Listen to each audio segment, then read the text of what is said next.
source. Well, the contactees and abductees saying they had been in contact with the entities, that's close to the source. So we decided to move our research closer to that source and get into abduction research and try to find out, being closer to the source, what this phenomenon was about. The only problem with that at the time is that MUFON wasn't set up to work with the abduction experiencers. Okay, they're doing scientific-based investigations on UFO sightings. They really didn't have a format to working with the abductions. And we had to kind of separate ourselves to be able to do that. We couldn't do it under the name of MUFON because we had no real guidelines except for what we've been taught as being investigators to do interviews and research and how to document stuff.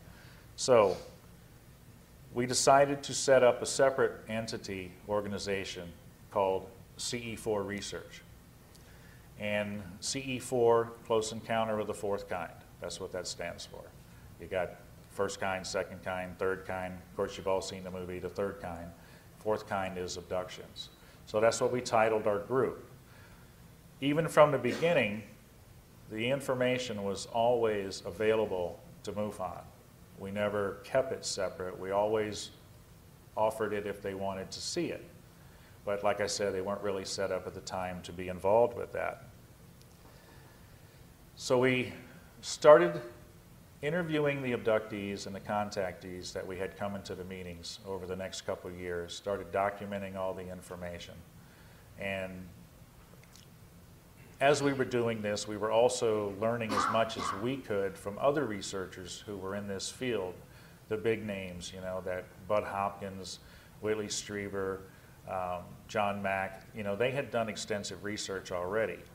And because the abductees and contactees that we were encountering seemed to have a lot of personal issues, we didn't want to do any more damage to these people by working with them and interviewing them. So we needed to learn as much about them as we could. So we consumed all of the research we could get our hands on from the researchers that were well known that had been working on this for some years. We wanted to be prepared as we went into this so that we wouldn't cause any more harm to these people than what they had gone through already. And I want to give you a little idea of what the abduction experience is about. And one of the best examples of this was written by the late Dr. Carla Turner, who was actually an experiencer herself. And she put together a really good piece to take you through and show you exactly what these experiencers go through. If abduction reports can be believed, and there is no reason to doubt the honesty of the reporters, the abduction phenomenon includes the following details. Aliens can alter our perception of our surroundings. Aliens can control what we think we see. They can appear to us in any number of guises and shapes. Aliens can take us, our consciousness, out of our physical bodies, disable our control of our bodies, install one of their own entities, and use our bodies as vehicles for their own activities before returning our consciousness to our bodies. Aliens can be present with us in an invisible state and can make themselves only partially visible. Abductees receive marks on their bodies other than the well-known scoop and straight-line scars. These other marks include single punctures, multiple punctures, large bruises, 3- and 4-fingered claw marks, and triangles of every possible sort. Female abductees often suffer gynecological problems after their alien encounters, and sometimes these problems lead to cysts, tumors, cancer of the breast and uterus, and hysterectomies. Aliens can take body fluids from our necks, spines, blood veins, joints such as knees and wrists, and other places. They also inject unknown fluids into various parts of our bodies. A surprising number of abductees suffer from serious illnesses they didn't have before their encounters. They have led to surgery, debilitation, and even death from causes that doctors can't identify. Some abductees experience a degeneration of their mental, social, and spiritual well-being. Excessive behavior frequently erupts, such as drug abuse, alcoholism, overeating, and promiscuity. Strange obsessions develop and cause the disruption of normal life and the destruction of personal relationships. Aliens show a great interest in adult sexuality, child sexuality, and in inflicting physical pain on abductees. Abductees recall being instructed and trained by aliens. This training may be in the form of verbal or telepathic lessons, slideshows, or actual hands-on instruction in the operation of alien technology. Abductees report being taken to facilities in which they encounter not only aliens but normal-looking humans, sometimes in military uniforms, working with the alien captors. Abductees often encounter more than one sort of alien during an experience, not just the grays. Every possible combination of gray, reptoid, insectoid, blonde, and widow's peak have been seen during single abductions aboard the same craft or in the same facility. Abductees report being taken to underground facilities where they see grotesque hybrid creatures, nurseries of hybrid humanoid fetuses, and vats of colored liquid filled with parts of human bodies.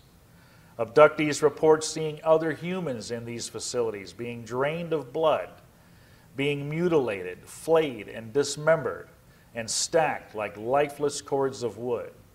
Some abductees have been threatened that they too will end up in this condition if they don't cooperate with their alien captors. Aliens come into homes and temporarily remove young children, leaving their distraught parents paralyzed and helpless. In cases where a parent has been able to protest, the aliens insist the children belong to us. Aliens have forced their abductees to have sexual intercourse with aliens and even with other abductees, while groups of aliens observe these performances. In such encounters, the aliens have sometimes disguised themselves in order to gain the cooperation of the abductees, appearing in such forms as Jesus, the Pope, certain celebrities, and even the dead spouses of the abductees. Aliens perform extremely painful experiments or procedures on abductees, saying that these acts are necessary but give no explanation why. Painful genital and anal probes are performed on children as well as adults. Aliens make predictions of an imminent period of global chaos and destruction. They say that a certain number of humans will be rescued from the planet in order to continue the species, either on another planet or back on the earth after the destruction is over. Many abductees report they don't believe their alien captors and foresee instead a much more sinister use of the rescued humans. In every instance from this list, there are multiple reports from unrelated cases confirming that such bizarre details are not the product of a single deranged mind. These details are convincing evidence that, contrary to the claims of many UFO researchers, the abduction experience isn't limited to uniform pattern of events. The phenomenon simply can't be explained in terms of crossbreeding experiments or scientific research into the human physiology. Before we allow ourselves to believe in the benevolence of the alien interaction, we should ask, do enlightened beings need to use the cover of night to perform good deeds? Do they need to paralyze us and render us helpless to resist? Do angels need to steal our fetuses? Do they need to manipulate our children's genitals and probe our rectums? Are fear, pain, and deception consistent with high spiritual motives?